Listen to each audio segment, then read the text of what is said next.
No বুদ্ধায়। আজ আমি আত্মা কাকে বলে সে সম্পর্কে আলোচনা করব।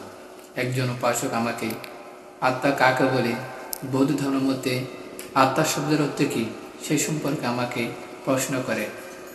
আজকে আমি সে বিষয় নিয়ে আলোচনা করব। আত্মা শব্দের অর্থ হচ্ছে নিজ। বৌদ্ধ ধর্মের মধ্যে এই আত্মাকে দুই ভাগে বিভক্ত করা হয়, একটা লৌকিক অর্থে আর একটা লোকোত্তর অর্থে। লৌকিক অর্থে আত্মা বলতে নিজ নিজেকে বোঝায়, অর্থাৎ আমাদের শরীরকে বোঝায়। আমাদের এই শরীরকে আত্মা বলা হয়।